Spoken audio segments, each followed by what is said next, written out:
사울을 이스라엘의 왕으로 세우셨습니다. 그래서 사울은 이스라엘의 초대 왕이 되었습니다. 그러나 하나님은 사울을 다시 폐하셨습니다. 하나님이 사울 왕을 폐하신 이유는 두 가지입니다. 첫 번째는 이 월권 행위였습니다. 제사장만이 드릴 수 있는 제사를 블레셋이 쳐들어오자 급하다고 하여 자신이 드린 것이죠. 두 번째는 이 불순종입니다. 하나님께서 이 아말렉을 진멸하라고 말씀하셨는데 순종하지 않았던 것입니다. 진멸은 모든 생명체를 없애라는 하나님의 명령입니다. 근데 사울은 아말렉 왕 아각을 살려두었습니다. 그리고 가축 중에 가장 좋은 것만 남겨두고 좋지 않은 것만 죽였습니다. 하나님 이런 교만한 사울 왕을 바로 폐하셨습니다. 그리고 하나님의 마음에 맞는 사람을 세우셨습니다. 그게 바로 다윗이죠. 하나님께서 내 마음에 합한 자라고 인정한 사람은 이 성경에서 그렇게 많지가 않습니다. 하나님은 그분의 마음에 맞는 사람을 통해서 하나님의 뜻과 또 하나님의 약속을 이루어 가십니다. 이 하나님의 뜻과 약속은 어떻게든 이루어지지만 누구를 통해 또 어떤 사람을 통해 이루어지는가는 중요한 문제입니다. 하나님께서는 다윗을 통해서 내 뜻을 이루어 가겠다라고 말씀하셨어요. 하나님께서 다윗의 어떤 마음을 보시고 택하셨는지, 그리고 다윗이 가졌던 그 특별함이 무엇인지 오늘 말씀을 통해서 함께 살펴보길 원합니다. 우리가 방금 전에 읽었던 78편 70절 71절 이 두 절의 말씀입니다. 제가 다시 한번 읽겠습니다. 또 그의 종 다윗을 택하시되 양의 우리에서 취하시며 전양을 지키는 중에서 그를 이끌어내사 그의 백성이 야곱 그의 소유인 이스라엘을 기르게 하셨더니라고 말씀하고 있습니다. 하나님은 이 양의 우리에서 일하고 있는 다윗을 보시고 선택했다라고 말씀하고 있습니다. 보통 상식적으로 왕이 되기 위해서는 이 왕의 후계자로서 왕궁의 법도와 예절을 배우면서 준비를 해야 되는데 다윗은 왕의 후계자도 아니었고 또 학식도 없고 그리고 이 천한 목동의 일을 하고 있었을 때 하나님은 다윗을 선택하셨다라고 말씀하고 있습니다.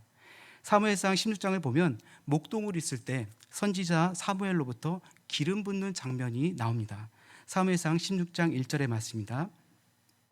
제가 읽겠습니다. 여호와께서 사무엘에게 이르시되 내가 이미 사울을 버려 이스라엘 왕이 되지 못하게 하였거늘 내가 그를 위하여 언제까지 슬퍼하겠느냐.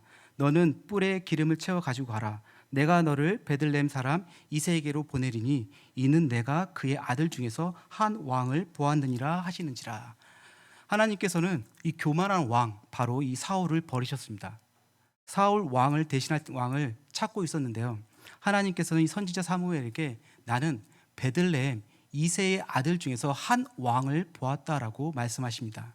그래서 사무엘은 이 뿔에 기름을 채워서 그리고 베들레헴의 이새 집으로 갔던 것입니다. 이새는 아들 7명을 이 장남으로부터 또 해서 나이 순으로 순차적으로 앞으로 나오게 했습니다. 여러분 첫 번째 아들이 누구인지 기억하십니까? 바로 엘리압입니다. 용모가 빼어나고 키가 큰 엘리압을 보자 이 사무엘은 바로 이런 생각을 가졌습니다. 아, 사울 왕을 대신할 왕이 바로 이 사람이구나. 그래서 이 사람에게 기름을 부으려고 했습니다. 그러나 왕을 선택하는 하나님의 기준은 이 사무엘의 생각과는 달랐습니다. 사무엘상 16장 7절입니다. 어떤 기준이 있었는지 우리 함께 한 목소리로 읽어보기 원합니다. 시작. 여호와께서 사무엘에게 이르시되 그의 용모와 키를 보지 말라. 내가 이미 그를 버렸노라. 내가 보는 것은 사람과 같지 아니하니 사람은 외모를 보거니와 나 여호와는 중심을 보느니라 하시더라. 아멘. 아멘. 왕으로 기름 붓기 위해서 일어서려고 할 그 찰나에 하나님께서는 이미 그를 버렸다라고 말씀하십니다. 왜 버렸는지 구체적으로는 나오지 않습니다. 하지만 왜 버린 이유에 대해서 대략적으로는 알 수가 있습니다. 왜냐하면 하나님께서는 그 용모와 신장은 보지 말라. 사람들을 외모를 보거니와 나는 중심을 본다라고 말씀하세요. 그러니까 엘리압의 마음의 중심이 잘못되었다라는 것을 우리는 대략 짐작할 수 있습니다. 영적으로 뛰어난 이 선지자 사무엘도 이 첫 번째 아들 엘리압의 용모와 신장을 보고 이스라엘의 지도자감이라고 여겼던 것입니다. 외모나 여러 가지 조건을 볼 때 흠잡을 만한 것이 없었던 것입니다. 그 엘리압으로부터 풍기는 아우라가 컸던 것 같습니다. 사람들은 누군가를 바라볼 때 주로 눈에 보이는 외모, 첫인상 또는 학벌, 스펙 그리고 가정 환경 등 이 외부적인 요소로 사람을 판단하게 됩니다. 특별히 남편감, 신부감을 볼 때 더 그렇죠. 우리는 외모나 보여지는 것을 판단하지만 주님의 기준은 다릅니다. 주님의 기준은 마음의 중심을 보신다라고 말씀하십니다. 그 사람의 마음과 생각이 어떠한지, 그리고 가치관, 그리고 하나님을 경외하는 마음이 있는지 없는지를 보신다는 것이죠. 마음의 중심이 어디에 닻을 내리느냐, 이것은 중요한 문제인 것입니다. 그런데 문제는 무엇입니까? 그 마음의 중심이 잘 보이지 않는다는 것입니다. 그리고 중심은 알기가 매우 어렵습니다. 선지자 사무엘은 신중하게 하나님의 그 음성에 귀를 기울이기 시작했습니다. 두 번째 아들이 지나가고 세 번째 아들이 지나가고 하나님께서는 계속 아니다라고 말씀하시죠. 마지막까지 지나갈 때까지 주님은 아니다라고 말씀하십니다. 사무엘이 이새에게 물었습니다. 아들이 더 없냐고 물었을 때 그때 다윗의 아버지 이새는 아직 막내가 남았는데 라고 하면서 약간 끝을 흐립니다. 아들이 하나 더 있긴 한데 양을 치고 있다라고 말합니다. 이 본문의 뉘앙스를 보면 이 아버지조차도 이 다윗은 왕이 될 자격이 없다라고 판단했던 것 같습니다. 왜 그랬을까요? 막내이고 어려서 그래서 그랬을까요? 그 당시 다윗은 아직 청년이 되지 않은 소년이었습니다. 아직 10대였던 그 소년을 왜 양치는 그 들판으로 내보내졌을까요? 이 창세기에서 야곱은 막내 아들인 요셉을 들판으로 내보내지 않습니다. 막내를 끔찍히 사랑하셔서 다른 형들보다 더 사랑하셔서 어떻게 합니까? 색동 옷을 입혀줍니다. 막내는 내리사랑이라고 말하고 있습니다. 그런데 왜 사춘기 이 감성이 예민한 그 막내 아들을 혼자 그 양떼 지키는 곳으로 보내졌을까요? 양치는 것을 생각해 보면 목가적이고 또 평화로운 이미지이지만 이 고대 사회에서 양치기는 매우 힘들고 목숨마저 위험한 그런 위태로운 직업입니다. 그리고 전양을 돌보는 일은 그리 쉬운 일이 아닙니다. 젖을 짜거나 또한 이 새끼들에게 먹이를 먹이기 위해서는 이른 아침부터 해가 지는 때까지 바쁘게 일을 해야 되는 직업이 바로 목동입니다. 그리고 양들을 데리고 산과 언덕을 돌아다녀야 했기 때문에 체력이 뒷받침하지 않고서는 그것을 감당하기 힘들었습니다. 근데 더군다나 그 양을 노리는 맹수들이 그 주변에 질비하게 깔려 있었습니다. 이 고대의 양치기는 매우 건장하고 강인한 사람이 아니면 그 일들을 감당하기 힘들었습니다. 그 당시 10대였던 이 다윗이 양을 치기에는 쉽지 않았을 것으로 보여집니다. 이런 맥락에서 볼 때 다윗은 아버지로부터 신뢰받는 아들, 또한 이 인정받는 아들, 사랑받는 아들은 아니었던 것 같습니다. 시편에서 다윗은 이렇게 고백합니다. 시편 51편 5절을 보게 되면 내가 죄악 중에서 출생하였으며 어머니가 죄 중에서 나를 잉태하였나이다 라고 기록하고 있습니다. 그러니까 자신의 출생에 대해서 의미심장하게 말하고 있는 것이죠. 그리고 시편 27편 10절에서는 내 부모는 나를 버렸으나 여호와는 나를 영접하시리이다. 여기에 사용되는 버렸으나 이것은 현재 완료 시제입니다. 그는 부모로부터 천덕꾸러기 취급을 받은 것입니다. 마치 이 홍길동이 자기 형을 형이라 부를 수 없고 또 아버지를 아버지라고 부를 수 없는 그런 환경에서 자랐음을 암시하고 있는 것입니다. 이 말씀을 가지고 여러 학자들은 다윗이 이 정상적인 가정에서 태어난 아기가 아닐 것이라고 주장하고 있습니다. 성경은 다윗의 어머니가 누구인지 또한 다윗의 어머니가 어떤 사람인지 기술하고 있지 않습니다. 할머니에 대해서 또 증조 할머니에 대해서는 자세하게 이야기하고 있는데 다윗의 어머니에서만큼은 서술이 되어 있지 않은 것입니다. 이렇게 다윗이 배다른 형제들 사이에서 미운 오리 새끼와 같이 자라났다는 것을 우리는 그냥 생각해 볼 수 있는 것이죠. 짐작해 볼 수 있는 것입니다. 이러한 취급을 받고 그런 가정에서 이러한 대우를 받고 자라났다면 자연스럽게 그 원망함과 또한 쓴뿌리가 생기기 마련입니다. 다윗이 만약 원망함과 이 쓴뿌리로 가득했다고 한다면 자기에게 맡겨진 그 양들을 제대로 돌볼 수 있었을까요? 그냥 대충 돌볼 수 있고 또 아니면 방목을 하면서 잠을 잤을 수도 있겠습니다. 그리고 양을 삼키려는 그 들짐승이 온다라면 내 양도 아닌데 아버지 양인데 어때? 한두 마리 정도 잡히는 건 어때? 라고 그냥 넘어갈 수 있었습니다. 하지만 다윗은 자기에게 맡겨진 그 양을 대충 돌보지 않았다는 것이죠. 다윗의 강점은 이 사무엘상 17장을 보게 되면 나타나 있습니다. 우리가 잘 알고 있는 이 다윗과 이 골리앗의 싸움에서 우리는 잘 엿볼 수 있습니다. 아마 모든 역사를 통틀어서 이 골리앗보다 더 큰 사람은 없었을 것입니다. 기네스북에 의하면 지금 생존해 있는 세계 최장신이 무려 2m 51cm라고 합니다. 터키 사람이라고 합니다. 그런데 골리앗은 그보다 더 큰 3m에 육박한 그러한 키를 자랑하고 있다고 합니다. 그러니 이 전쟁에서 골리앗을 내세우면 얼마나 쉽게 그 상대방의 그 적군에게 기선제압할 수 있는지 상상할 수 있을 것 같습니다. 키만 큰 것이 아니라 어떻습니까? 몸을 57kg의 어떤 갑옷과 투구로 이 감싼 것도 모자라 이 창날만 7kg에 달하는 그러한 단창을 들고 있었던 것입니다. 그러니까 상대방에게 얼마나 두려움과 그 공포 그 자체였을 것입니다. 그 거인 골리앗이 아침과 저녁으로 나와서 이스라엘 백성들을 향해서 계속 싸움을 걸어왔습니다. 그런 지가 벌써 40일이 되었다라고 17장은 말하고 있습니다. 골리앗이 나와서 두려워 떨고 있는 이스라엘 백성들을 향해서 조롱하고 있는 것이죠. 그런데 무엇보다 만군의 여호와의 이름, 그 이름을 모독하고 있는데 그 상대방 이 이스라엘 군대에서는 어느 누구도 선뜻 나서지를 못하고 있는 것입니다. 그때 다윗은 심부름을 왔다가 이 광경을 목격하게 됩니다. 그리고 의로운 분노를 쏟아내기 시작하죠.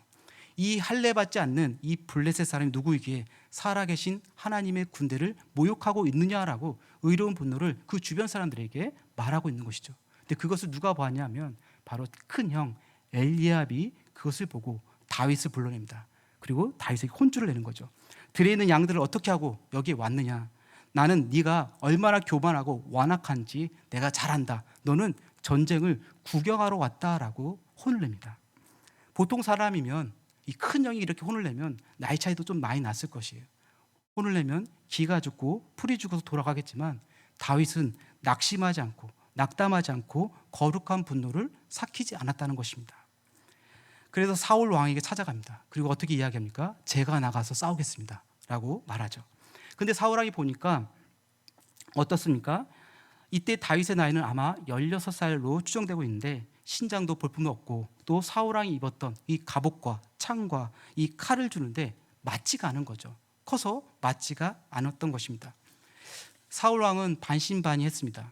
그저 무모한 16세의 소년으로 본 것이죠. 근데 다윗은 내가 아버지의 양을 지킬 때 내가 어떻게 지켰는지 또 사나운 짐승들과 싸울 때 어떻게 이기고 승리했는지를 설명하기 시작합니다. 하나님이 함께 하시기에 능히 이길 수 있다라는 것을 선포하면서 사울 왕을 설득하기 시작한 것이죠. 그 말씀이 사무엘상 17장 34절부터 36절까지 나옵니다. 약간은 길지만 우리 서로 함께 한 목소리로 봉독하기 원합니다. 시작.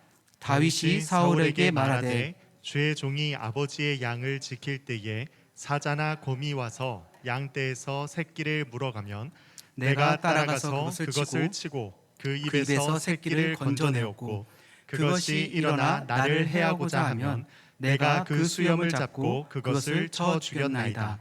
주의 종이 사자와 곰도 쳤은즉 살아계시는 하나님의 군대를 모욕한 이 할례받지 않은 블레셋 사람이니까 그가 그 짐승의 하나와 같이 되리이다. 아멘. 다윗은 야생동물들이 양떼를 습격할 때 목숨을 걸고 싸워서 양들을 지켰다라고 말합니다. 그리고 사자와 곰이 자신을 해하려고 하면 그 수염을 잡고 그것을 쳐 죽였다라고 말하고 있는 것입니다. 다윗에게는 하나님의 건져내심을 경험하고 얻은 그 용기와 확신이 있었던 것이죠. 맹수의 입에 손을 넣고 갈기를 찢었던 이 다윗에게 하나님의 양떼를 위협하는 저 골리앗은 어떻습니까? 그냥 미개한 짐승에 불과하다라고 말하고 있는 것입니다. 골리앗을 한 마리의 짐승으로 보고 있는 것입니다. 그런데 저 할례 없는 블레셋 사람도 이 짐승들과 같이 될 것이라고 담대하게 이 사울 왕에게 설득하고 있는 것을 보게 됩니다. 이렇듯 다윗은 가족들에게 인정을 받지 못했다고 해서 주눅들거나 또 자신의 신세를 한탄하지 않았습니다. 가전 환경을 탓하지도 않고 누구도 원망하지 않고 불평하지 않았습니다. 그러니까 자신에게 주어진 환경 속에서 하나님 앞에서 어떤 태도와 어떠한 마음으로 있어야 하는지를 분명히 알고 있었던 사람입니다. 그 힘이 어디에서 나왔을까요? 목동으로 있을 때 외롭고 힘들고 어려운 시절에 다윗은 늘 하나님 앞에서 묵상하고 하나님을 찬양했습니다. 우리가 잘 알고 있는 이 시편, 이 150편 중에 이 73편 정도가 다윗의 시입니다. 대부분은 이 다윗이 고난 가운데 있을 때, 또 사울 왕의 쫓김 받고 있을 때, 어렵고 힘든 그때 하나님을 찬양하면서 그 하나님을 묵상하면서, 그리고 내가 누구인지, 하나님이 어떤 분이신지, 내가 무엇을 해야 하는지 분명히 알고 실천했던 사람이 바로 다윗이었습니다. 우리가 이 다윗을 통해서 이 배워야 할 두 가지가 있습니다. 또 우리에게 가져야 될 강력한 무기가 있다라고 믿습니다. 시편 78편 72절 말씀을 우리가 한 목소리로 읽어보도록 하겠습니다. 이에 그가 그들을 자기 마음의 완전함으로 기르고 그의 손의 능숙함으로 그들을 지도하였도다. 라고. 아멘. 첫 번째 보니까 자기 마음의 완전함으로 기르고, 마음의 완전함에 대해서 말씀하고 있습니다. 여기 나오는 마음의 완전함은 다윗이 완전하다, 완벽하다라는 의미를 가진 것이 아닙니다. 여기서 완전함은 참된 마음을 의미하고 있습니다. 한결같은 마음을 의미하고 있는 것이죠. 완전하고 흠이 없는 사람이 어디 있겠습니까? 다윗도 흠이 있었습니다. 하지만 다윗은 흠이 있을 때마다 참된 마음, 진실한 마음으로 하나님 앞에 엎드려 회개를 했습니다. 그렇기 때문에 그가 흠이 없이 하나님 마음에 합한 자라는 그러한 칭찬을 얻게 됩니다. 자신의 자리, 양의 우리를 떠나지 않고 최선을 다해 지켰던 그 다윗을 하나님이 선택하십니다. 다윗은 여전히 양치기로 있을 때나 또는 왕으로 있을 때나 그때와 동일하게 마음의 완전함으로, 마음의 성실함으로 그 백성들, 그 양의 우리를 지도했다라고 시편 기자는 평가하고 있는 것입니다. 진실한 사람은 자기 이익을 따라서 살아가는 사람이 아니라 하나님 앞에서 일관되고 변하지 않는 그러한 삶을 의미합니다. 다윗은 형들로부터, 아버지로부터 인정받지 못한 아들이었습니다. 아버지가 다윗에게 심부름을 시킬 때도 증서를 받아오라 할 만큼 인정받지 못했다는 느낌이 있습니다. 사무엘이 왕이 될 사람을 택하여 기름 붓는 그곳에서도 다윗은 그 자리에 참석조차 못했습니다. 가족으로부터 인정받지 못했던 다윗이었지만 원망함과 또한 쓴뿌리로 반응하지 않았다는 것입니다. 오히려 어떤 자리에 있든지 간에 충성된 마음으로 일관했다는 것입니다. 작은 것에 충성된 다윗은 큰 것을 맡았을 때에도 그 동일한 충성됨이 나타났습니다. 그가 어린 나이에 양을 치는 목동으로 있을 때나 그 이후 이스라엘을 왕국의 왕이 되었을 때도 동일하게 양무리를 마음의 성실함으로, 또 마음의 참된 마음으로 섬겼던 것입니다. 이것이 우리의 무기가 되어야 될 줄로 믿습니다. 누가 알아주든 알아주지 않든, 이익이 되든 손해가 되든 우리가 계산하지 않고 하나님이 나에게 맡겨주신 것, 그 현장을 사명으로 알고 최선을 다해 완전한 마음으로 그 일을 감당하는 우리 대구동성의 모든 성도님 되시기를 주님의 이름으로 축복합니다. 두 번째가 바로 이 손에 능숙합니다. 72절에 보면 마음의 완전함으로 기르고 손에 능숙함으로 그들을 지도하였도다라고 나옵니다. 두 번째가 바로 손에 능숙함이라. 능숙함이라고 하면 우리는 실력이 있다, 기술이 있다라고 말할 수 있습니다. 이 손의 능숙함은 어떻게 보면 탁월한 실력을 의미할 수도 있습니다. 그렇다면 이 탁월한 실력이 어디에서 왔는가라고 하는 것이죠. 이 손의 능숙함으로 무서운 맹수들과 목숨을 걸고 싸우며 현장에서 그 실력을 길렀던 것입니다. 그랬기 때문에 다윗은 골리앗을 향해 단 한 번의 돌팔매질로 정확하게 그의 이마를 맞춰서 그 골리앗을 넘어뜨린 것입니다. 어떤 사람은 이것을 우연이다, 기적이다라고 말할 수 있겠지만 절대 우연이나 기적이 아닌 것이죠. 다윗이 목동 시절부터 양을 지킬 때 사자나 곰으로부터 그것을 보호하기 위해서 날마다 그 물매 연습을 했던 것입니다. 그 물매 연습을 통해서 만들어낸 실력이라는 것이죠. 보이지 않는 곳에서 얼마나 그 물매 연습을 했겠습니까? 자신의 있는 그 삶의 현장에서 하나님을 의지하며 만들어낸 실력인 것이죠. 사람들이 보기에는 물매는 매우 하찮고 또 그걸 가지고 뭘 할 수 있겠냐라고 말할 수도 있습니다. 그걸 가지고 어떻게 밥벌이 할 수 있겠냐라고 말할 수 있겠죠. 그리고 내가 가지고 있는 물매가 다른 무기에 비해서 너무 하찮다라고 생각할 수도 있습니다. 그래서 더 이상 그 물매를 사용하지 않고 그냥 내버려 둘 때가 있다는 것이죠. 연습하지도 않고 그리고 양의 자리를 지키지도 않고 그럴 때가 있다는 것이죠. 근데 기억하십시오.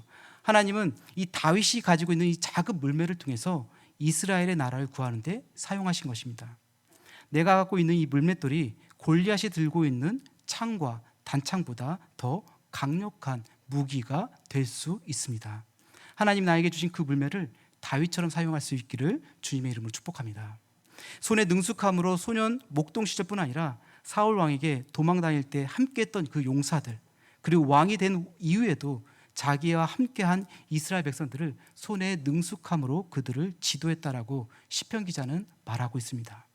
그 능숙함과 탁월함은 단순한 실력이 아니라 바로 사랑과 인내, 그리고 열정과 겸손을 통해서 만들어낸 것입니다. 하나님을 의지하며 맡겨진 일을 통해 지혜를 쌓아간 사람을 쓰시는 하나님의 섭리가 바로 여기에 있는 것입니다. 그것이 바로 손에 능숙함이라고 말하고 있는 것입니다. 다윗은 하나님 앞에 마음의 완전함과 또 손의 능숙함으로 쓰임을 받은 것이죠. 그렇다고 한다면 여러분은 어떤 무기가 있습니까? 하나님이 나에게 주신 그 무기가 때로는 하찮다고 생각해서 그냥 내버려 두고 있는 것은 아닌지 한번 돌아볼 수 있기를 바랍니다. 하나님은 우리가 서 있는 그 삶의 현장에서 기름 부어주시기를 원하십니다. 그것이 하찮은 곳이든 평범한 곳이든 또 남들이 기피하는 곳이든 화려한 곳이든 어디든지 간에 내가 서 있는 곳에서 충성된 마음으로 한결같이 그것을 섬기길 원한다는 것이죠. 사람들은 보여지는 것에 관심을 갖지만 하나님의 관심은 마음의 중심이라는 것을 우리는 잊지 말아야 하는 것입니다. 그 중심이 하나님 앞에 바로 서 있는가 우리는 늘 점검해야 하는 것이죠. 하나님이 택하시고 쓰시는 사람의 기준은 한 번도 바뀌신 적이 없습니다. 예나 지금이나 동일한 것이죠. 외모나 어떤 조건인 그것이 아닌 것이죠. 하나님의 기준 여전히 중심이라는 사실을 기억하며 살아갈 수 있는 우리 대구 동성의 모든 성도님 되시기를 주님의 이름으로 축복합니다. 우리의 중심이 세상이 아니라 하나님을 향하여 한결같은 마음, 이 사랑의 마음으로 설 수 있기를 바랍니다.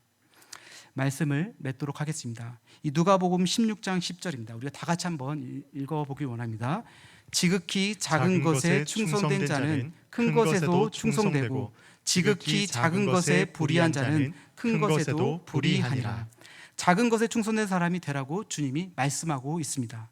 작은 것에 충성된 자가 바로 큰 것에도 충성된다라고 말씀하고 있는 것이죠. 여러분, 이 성경에 충성이라는 단어를 검색해 보면 35번의 그 충성이라는 단어가 나옵니다. 신구약을 포함해서요. 적은 횟수는 아닙니다. 왜 이렇게 충성에 대해 강조하며 말씀하고 있을까요? 지금 이 시대에는 이 하나님의 마음을 시원케 할 충성된 사자가 많이 없다라는 것이죠. 충성된 사람을 만나보기가 힘들다는 것입니다. 지금 이 시대에는 지식인이 많고 말 잘하는 사람도 많고 스펙이 뛰어난 사람들도 많이 있습니다. 잘생긴 사람, 또 일 잘하는 사람, 뛰어난 사람 많이 있는데 이 충성된 한 사람을 찾아보기가 힘들다라고 말해주고 있는 것이죠. 사랑하는 우리 대구동성교회 모든 성도들이 바로 이 마음, 다윗이 가졌던 이 충성된 마음을 갖기를 원합니다. 마음의 완전함으로 그 중심이 하나님 앞에서 서고자 하는 그런 갈급함이 있었으면 좋겠습니다. 그리고 그 참된 마음에서 흘러나오는 그 손의 능숙함을 가지고 또한 여러분에게 맡겨주신 그 사명을 감당할 수 있기를 주님의 이름으로 축복합니다. 하나님이 우리에게 맡겨주신 양의 우리를 우리가 좀 귀히 여겼으면 좋겠습니다. 여러분이 섬기는 곳은 결코 작은 곳이 아닙니다. 여러분이 섬기는 부서와 공동체, 사역들, 무엇보다 보이지 않는 곳에서 섬기고 있는 이 기도의 자리, 예배의 자리, 봉사의 자리, 희생의 자리, 그 자리는 결코 작은 자리가 아닌 것이죠. 하나님 말씀하셨듯이 내가 적은 일에 충성하였음에 내가 많은 것을 내게 맡기신다고 주님께서 약속하셨기 때문입니다. 우리 마음의 완전함과 손의 능숙함으로 그 자리를 또 감당해낼 수 있기를 바랍니다. 하나님께서 양의 우리에서 다윗을 택하셔서 이스라엘을 맡기셨던 것처럼 작은 것에 충성된 우리를 보시고 하나님께서 이 지역과 이 민족과 더 나아가 세계 열방을 우리에게 그리고 대구 동성교회에게 맡기실 줄로 믿습니다. 그런 하나님의 역사가 우리 사랑하는 성도님의 삶과 대구 동성교회 모든 성도님과 교회 가운데 나타나기를 주님의 이름으로 축복합니다. 기도하겠습니다.